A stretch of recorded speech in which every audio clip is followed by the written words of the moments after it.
Welcome to the Great Detectives of Old Time Radio from Boise, Idaho. This is your host, Adam Graham. If you have a comment, give me a call, 208-991-4783, and become one of our friends on Facebook, facebook.com/Radio Detectives.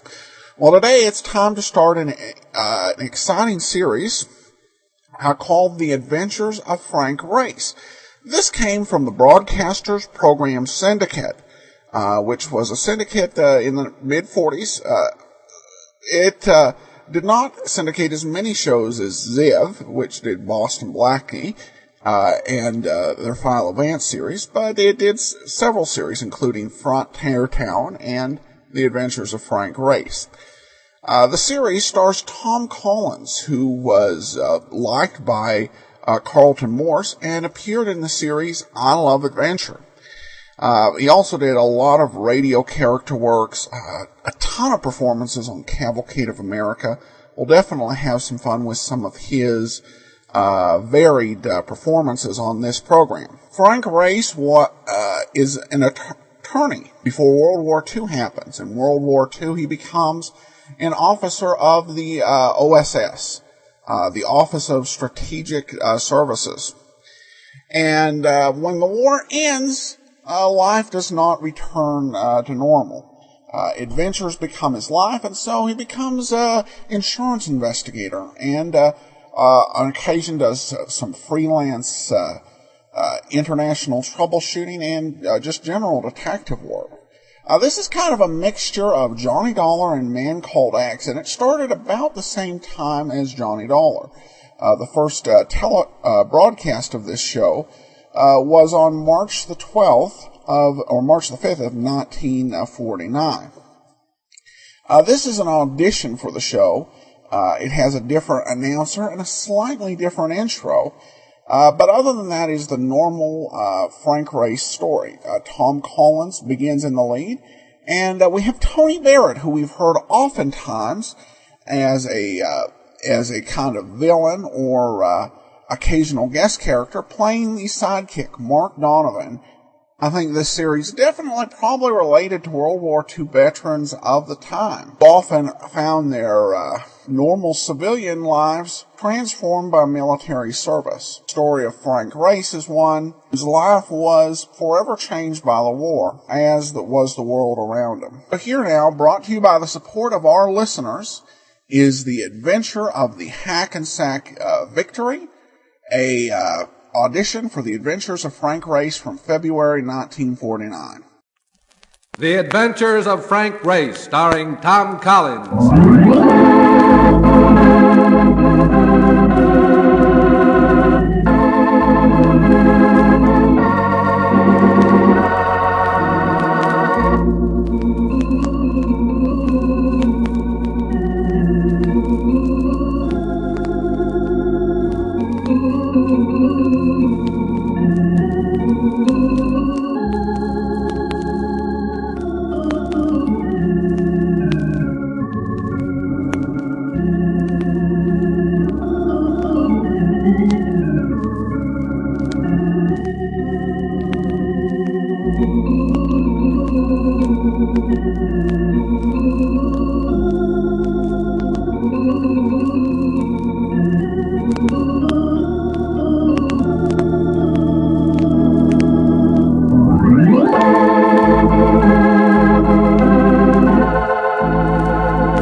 Many things were changed during the war.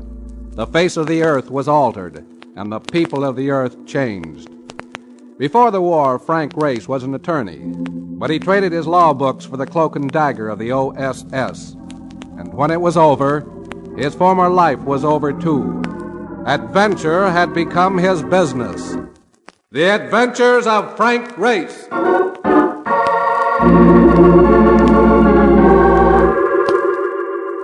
New York in the spring, just after a rain, with the sun sneaking a look at you now and then. Everything glistened, particularly the girls in those transparent raincoats. I was walking right alongside one of them, a blonde who was putting ideas in my head, when... Mr. Race! Frank Race, hey! It was Mark Donovan, coming in fast as usual.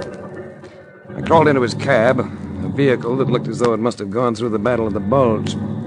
I've been looking all over for you. Call come to the apartment from Intercontinental Maritime Underwriters. Guy named Chalmers Latham. An interesting piece of news. Start beating those signals, Mark. A guy named Chalmers Latham. I remembered him from the Rotogravures. First family, good-looking, shoots golf along with the pros. Frank Merriwell in business. He drew salary as an executive vice president in charge of claims. And at the moment, he wasn't happy.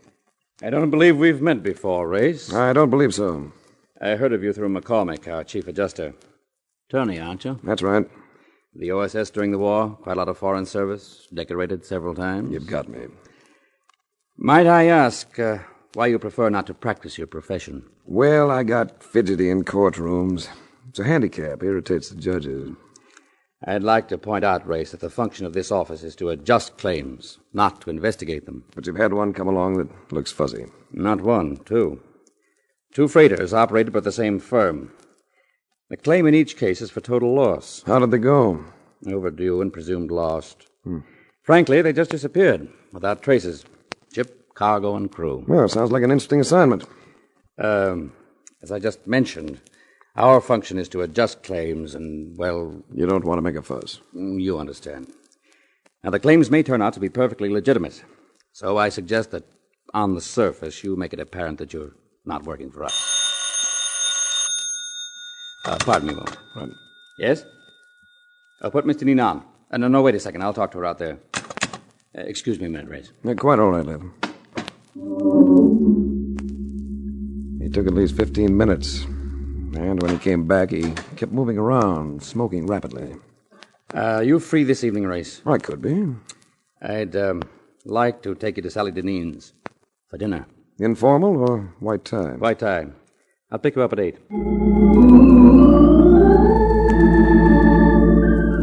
I left Latham's office and headed for the elevator, but I never quite got to it.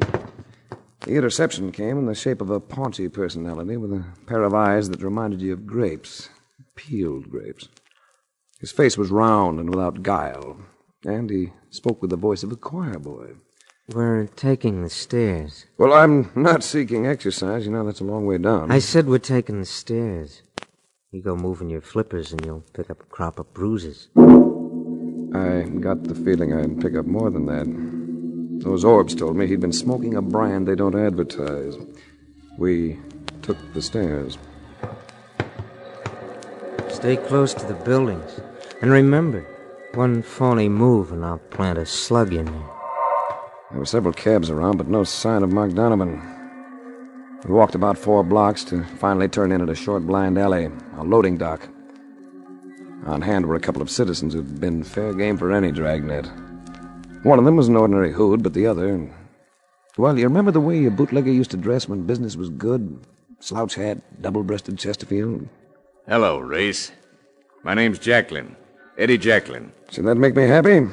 I'm not here to stall around. What'll you take to turn down that job for Intercontinental? I might be able to answer that better if I knew what they intended to pay me. Now you're doing the stalling. Like I told you, Eddie, you don't have to offer him no dough. Just let me push him around a little. Like this? Grape eyes! I heard you were pretty handy with that commando stuff. Well, he could have been friendlier about things. Walked me several blocks without uttering a civil word. I try to be friendly with people I do business with. You may as well get it straight, Jacklin. I'm not doing business. I had an idea you'd say that, so I made plans. With a .45 in your hand. I respect you. Nemo, flag us a cab. All right, Race. Drift toward the street. Jacklin gave the cabbie an east side address, and we lurched away. Our flying start made me glance at the driver. I had to swallow a grunt when I saw it was Mark. His eye in the mirror caught mine, and I got set for his play. And it wasn't long in coming. Getting a clear stretch ahead, he gunned the cab to about 50, then slapped on the brakes. I braced myself, and when Jacqueline and Nemo went forward, I grabbed both of them behind the heads and pushed hard. Get him outside, Frank. Get out, Jacqueline! Roll your head, Frank, roll your head. I was conscious of a sickening splat, and we all sprawled on the pavement. Nemo and I came up together, and I went at him with the sharp edges of my hands. He took 2 or 3 and then broke away into camps. Come on, Race, let's get out of here.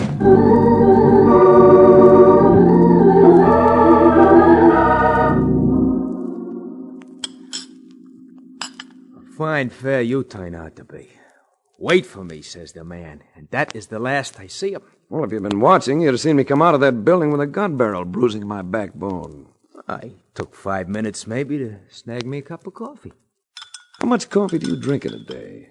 This is only my 9th cup. Since noon, it is. Why don't you have some more?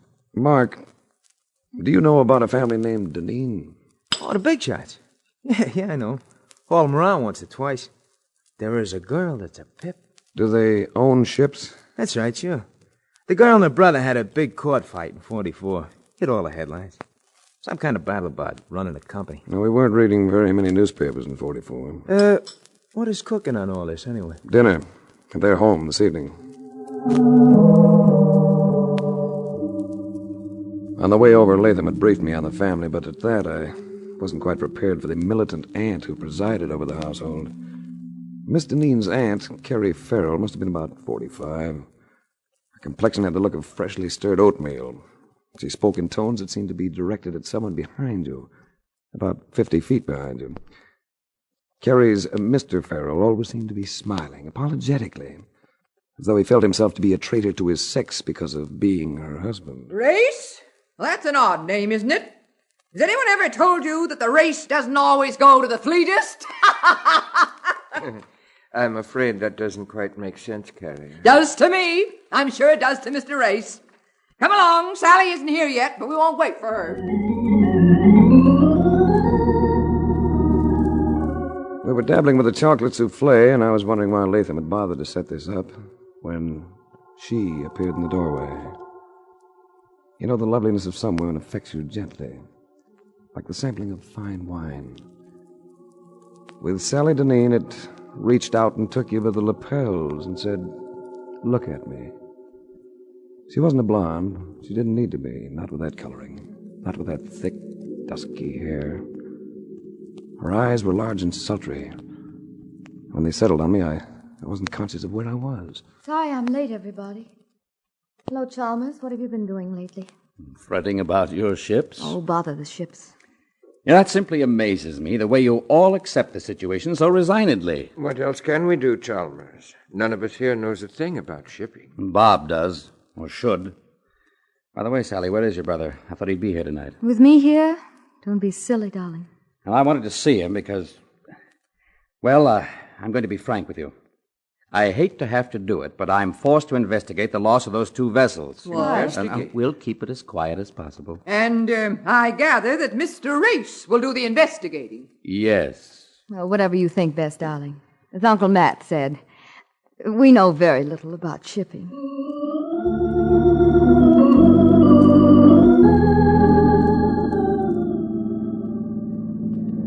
Nice dinner, Latham. I enjoyed it. What did you think of them? Interesting people. Do they share ownership of the company? Sally and Auntie and Brother Bob. Farrell is in only to the extent of marriage. How are they financially? I'm not sure. You see, Race, I have an emotional interest in her affairs. And I caught that. How soon can you leave for San Francisco? That's where the ships are? Most of them. Well, I'll be phoning for a reservation while I change my clothes. Good. And Race, there'll be a $1,000 bonus if you make good use of that discretion of yours.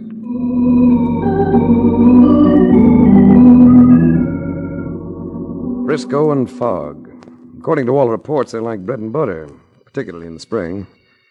So the sun was a newly minted gold piece. The only cloudiness visible was in my taxi driver's face as the car in front of us made a left turn from a right-hand lane. The cabbie dropped me at a hotel that matched the weather, the Mark Hopkins. And while I was smudging the register, I heard myself being paged. I signaled the bellhop, and he led me to the bar. Sally was there. Surprised, Mr. Race? Frankly, yes. What will you have to drink? A bourbon and soda, please. Since you'd like to know, I wheedled your destination out of Chalmers, Latham. What did you use to get out here? A rocket? Well, I imagine I caught an earlier plane. Trust I don't look travel-worn. You look... Well, if you don't know how you look, you're not the girl I think you are. As a compliment, I'm afraid that one is tinged with cynicism. No, I'm not being cynical. I may get that way later, but I'm not now. I like you, Race. You mind? What about Latham? Will you believe me? If you level. I'm leveling, Race. Chalmers doesn't know I'm not interested. It isn't my fault. That's good enough for me. Let's drink to the new cities. New acquaintances.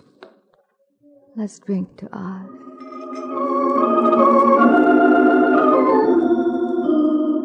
I spent the next couple of days kicking around and asking questions about the missing ships. And I drew a lot of blanks.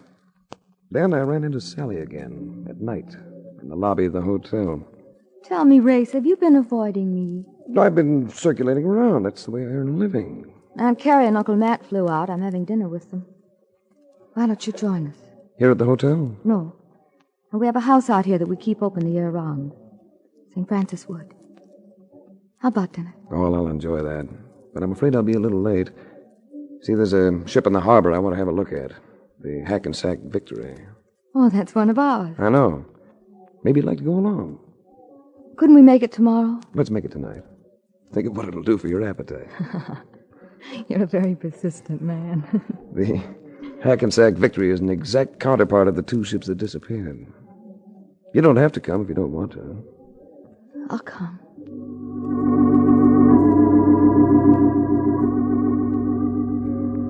We found the Hackensack Victory with the gangplank down. When we reached the deck, I led Sally aft to a cabin door that bore a brass plate, identifying the quarters as belonging to the master. The captain may not like this. Don't happen to know him, do you? To the best of my knowledge, I've never even seen the man. What do you want? We just thought we'd like to have a look around. We've got no time for sightseers. Captain, this is Miss Sally Deneen, one of the owners. Now, how would I know that? Maybe you'd like to see a driver's license. I'm not interested. I'm sorry, but you'll have to go ashore. I think we better do that, Race. He's perfectly within his rights. All right, Sally. If you say so. Oh, I'm starved.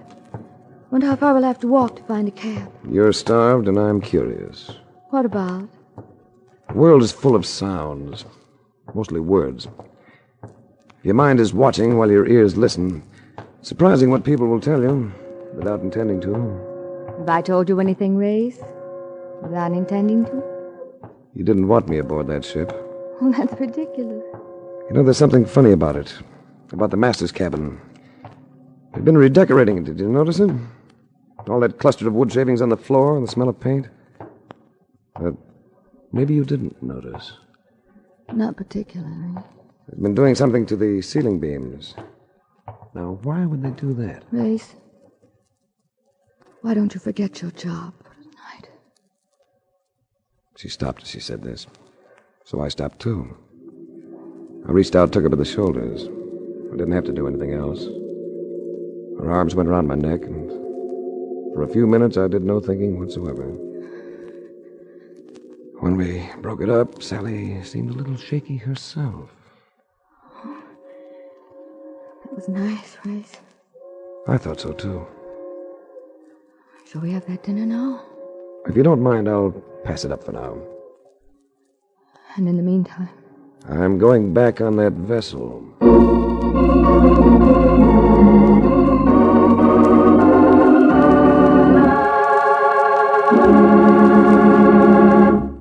We'll return to the adventures of Frank Race in just about 1 minute. And now, back to the adventures of Frank Race.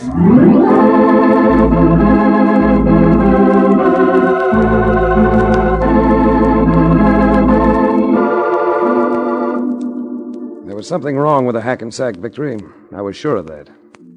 And I couldn't drop the feeling that Sally Deneen was in on it. The gangplank of the ship was up, so I picked a mooring line and managed to hand over hand passage that put me aboard. No one seemed to be around, but the master's cabin was unlocked, and I pushed my way in. It was the same lad, and he started to be trucking it again until he glimpsed the Smith & Wesson in my hand. Well, What do you want now? Just a little talk. Why don't you sit down? First, I'd like to know why the remodeling job. The beam up there. I don't know what you mean. That beam has just been cased with another piece of wood. Very skillfully, too. Why would anyone want to do that? This vessel carries a serial number. It's to be found on her engines, on her compass, on her keel. And it's usually carved into the main beam of the master's cabin. Who'd want to be changing all that? I thought maybe you'd like to tell me. I'm not saying a word about anything. Maybe you'll talk at police headquarters. Put on your coat. You can't arrest me. Where's your authority? In my hand. Get that coat on. He was right. I had no authority. But somehow I was going to get him inside a police precinct. We left the cabin and went to the waist. We got halfway down the gangplank. That you, Kennedy? Yeah, but watch out for this fella. He's hijacking me. Well, if it isn't Race. Going somewhere, Race? They were at the foot of the gangway, all of them. Jacqueline, Grape Eyes, and Nemo. Take it carefully. He's got a gun on my side. We got rods, too. 3 of them. Why don't you try coming by, Race? Listen, Jacqueline. Listen carefully. I'm coming down with Kennedy in front of me. And you lads are going to back away to the left. Make any bad moves and I start blasting. I've forgotten the Grape Eyes wasn't exactly the rational type. I never cared for high dives, but it was either Jacqueline or a jackknife.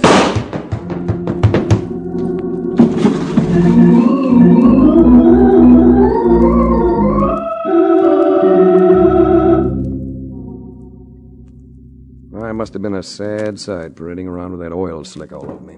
But I paraded.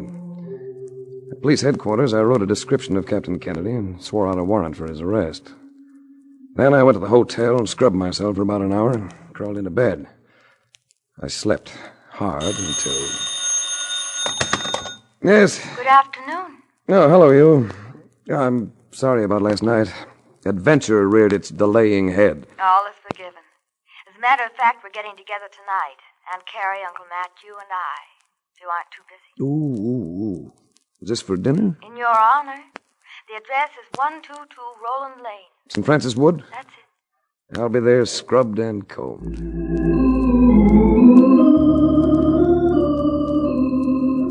122 Roland Lane turned out to be an attractive sort of place. Monterey style, not unusually large.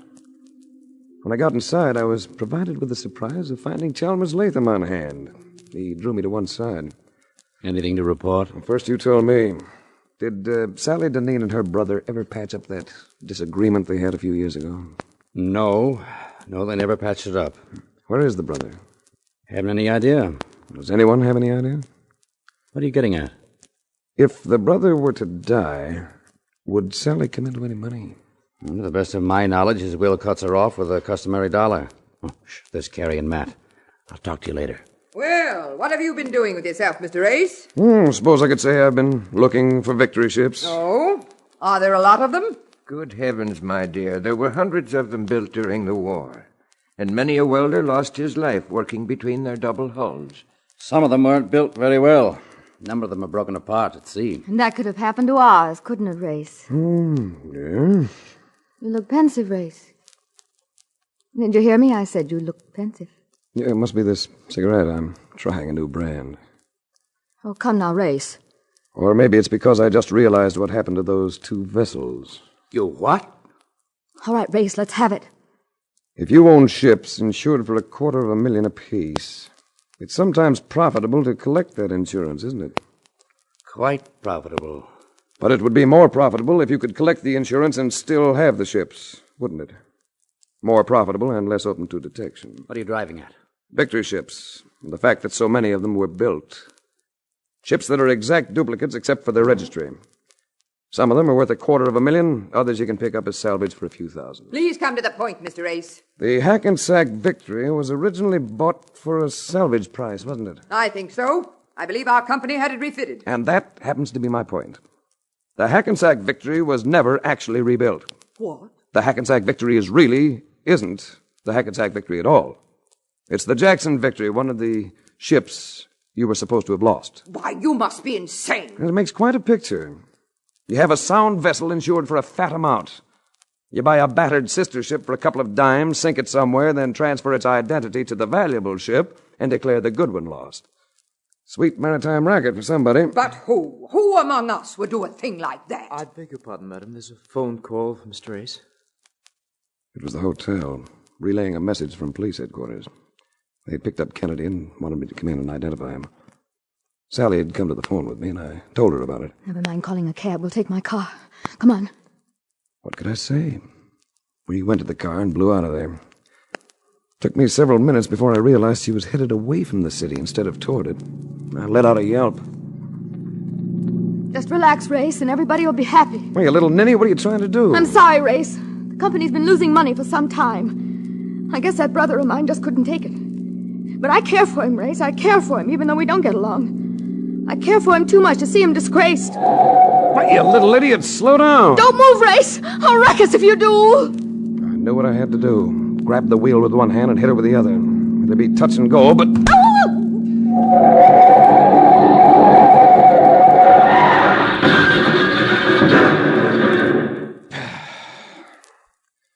Well, have you ever tried to stop a speeding car with an unconscious girl flopping all over you? I took time out to make sure she wasn't too badly hurt. Then I swung the bus around and headed it back. She came around pretty soon, but didn't say anything. Just sat there letting me make the plays. The police had Kennedy all right, in the hospital. But it wasn't easy to identify him. His features had been altered too much, and he was unconscious, almost dead. I left the place, and Sally and I drove slowly back to St. Francis Wood. It was pretty late by then, and the house was dark. But I went in anyway. In the dim light of the living room, I took Sally in my arms. And in spite of what I had done to her, she responded.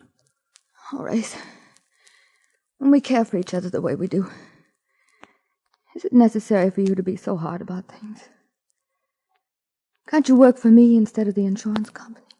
Sally, what do you think happened to the crews of those two ships? Well, I don't know. It hadn't occurred to me. It occurred to me. I believe they were murdered. And, Sally... Yes? I think your brother has been murdered, too. Oh. I'll take it, Race. I let her. She needed something to concentrate on after a wallop like that. Quite a lot of conversation seemed to come from the other end. That's good. Finally, still holding the phone, Sally turned to me. It's the police. Captain Kennedy has regained consciousness, but they don't expect it will be for long. They want to know if you have any suggestions. Yeah, let me have him. Hello. See if you can get a statement from him, will you, Inspector? And keep driving at him with one name, Matthew Farrell. Keep repeating it to him, and I think you'll blow the whole thing wide open. Oh, that's funny. What's the matter, Race? The line seems to have gone dead. It's been dead for several seconds, Race. I cut it just before you offered my name to the police. Uncle Matt! He stood there fully dressed, and he was gripping what seemed to be a Luger, gripping it steadily. What made you suspicious, Race? In New York, you said you knew nothing about shipping. Tonight, you spoke of welding double hulls. And then I imagine there's a will, isn't there? Bob Deneen's will, leaving his share of the company to you and your wife. My wife had nothing to do with it. No, I can believe that. And you're going to have nothing to do with it. Either of you.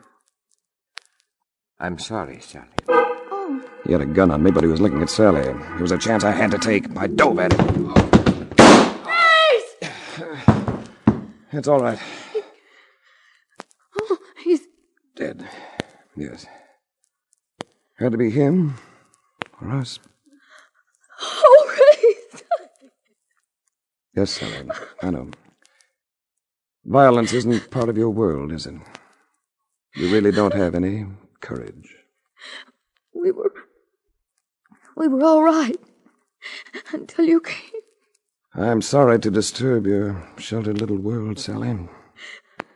But hiding from things doesn't make it a better world than mine. Maybe we'd better take a rain check on each other. And, give Chalmers Latham a message for me, will you? Just tell him there's no charge. This one is on me.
The Adventures of Frank Race, starring Tom Collins, came to you from Hollywood. The series is written and directed by Buckley Angel and Joel Murcott. The music is composed and played by Ivan Ditmars. Be sure to be with us again this time 1 week from today for another dramatic chapter in The Adventures of Frank Race. This is a Bruce Ells production.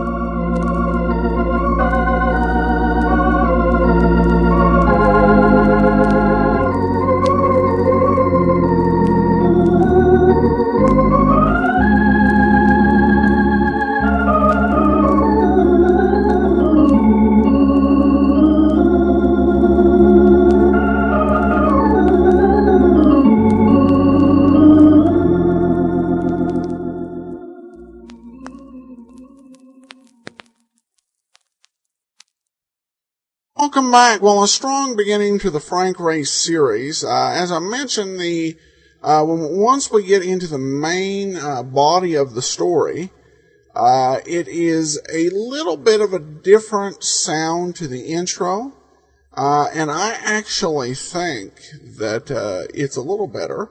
So this will be interesting. Definitely want to encourage you to follow next week. All right, well, we do have some discussion to do about possible addition to the show. Now, if you've been following the old-time Dragnet program, we are reaching the end of Dragnet, and one of my thoughts have been to expand the Great Detectives of Old-Time Radio to 6 nights a week. And the 6th night to have a detective show like Dragnet, but other ones we'd include there would be The Lineup and Tales of the Texas Rangers, which included a bit of a procedural bent. And we would actually start out in January with The Lineup. We would probably, we'd continue to have a special every 50 episodes. We have a lot of half-hour shows. I would probably only have an 1 hour special every 200 episodes rather than every 100. And it'd just be an expansion of the show and give folks another night. So I'd love to hear your feedback, what you think about it. Email me, box13@greatdetectives.net. Well, now we turn to listener comments. Brandy says, "Hi, Adam. I've been an avid listener for a while and love the podcast. My husband and I were listening to a Thin Man episode the other day, The Adventure of the Haunted Hand. My husband thought he recognized the voice of June Foray playing the actress that was trying to sabotage Nora so she could get Nora's part in the play, although my husband actually said, 'Hey, that's Rocky!'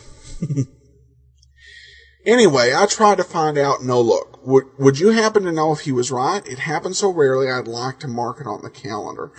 It's been a while since I've listened to that episode, but I believe having I had the sense that June Foray was in that particular episode. It's tough to really say, if they don't leave it behind in the credits, which will tell you, obviously, or there's not a script. A script will often contain a cast. We're left to kind of guess. And when we're talking about the character actors, I think that I would give benefit of the doubt. I do remember back when we were doing Pat Novak for Hire, someone actually thought that Orson Welles had appeared in an episode of Pat Novak, which, as much as we love Pat Novak, it was a sustaining series sponsored by the network on ABC, and Orson Welles would just not show up there. So I would give benefit of the doubt on this point. Okay. Well, that will do it for today. We'll be back tomorrow with Leonidas Witherall, and join us back here on Monday for another adventure of Frank Race. Send your comments to box 13 at greatdetectives.net. Follow us on Twitter at Radio Detectives, and call us 208-991-4783. From Boise, Idaho, this is your host, Adam Graham, signing off.